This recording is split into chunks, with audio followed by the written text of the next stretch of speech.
Hello, everybody. It is me. I am back. Rob here.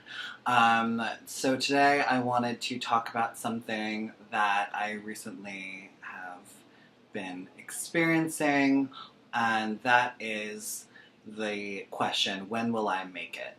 And I talked about this on a blog post called Still a Hot Mess a couple months ago.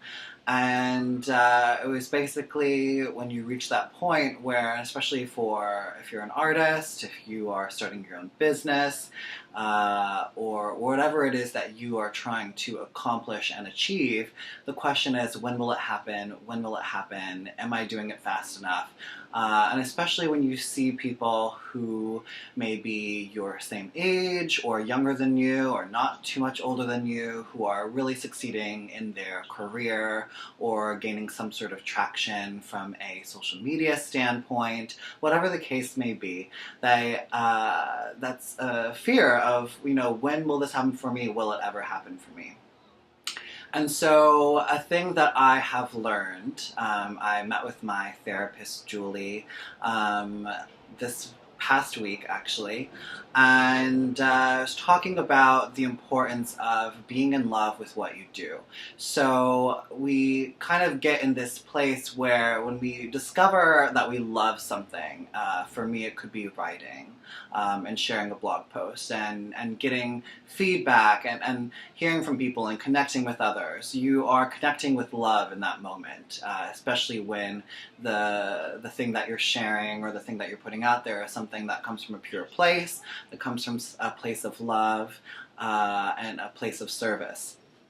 And so when you start to worry about the outcome, when you start to worry about where will I be in a year from now, how can I achieve the end goal, how can I get to that point, you start to disconnect from the love in the present. So you start to really not so much connect with what you're doing at the moment. You're so focused on what should I do to make this happen, and what can I do to make 10,000 followers next, and the list goes on of things that you want to do for your business, for your art, whatever your work may be, and you're feeling stuck, and I felt this because you're trying to figure out when this is going to happen.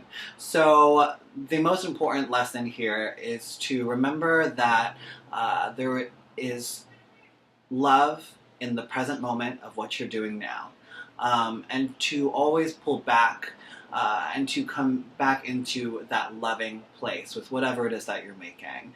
If you're a musician, if you're a writer, if you're starting to feel like you are no longer in that present moment, it's because you're thinking too far ahead, or you're thinking that the post that you just shared, no one really cares about it. So what do I do now? Oh God, that means I should stop doing this. Letting go of those thoughts. And the previous video we talked about tiny meta ideas.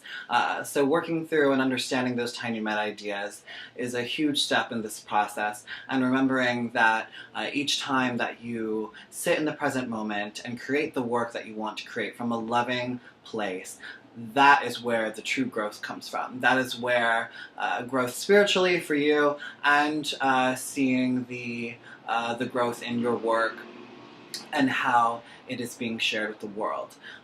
So I hope that helps in some way. I hope that you're able to find ways to stay in that present moment, to really connect with the love of what you do, and remember why it is that you're doing it, and think about those intentions.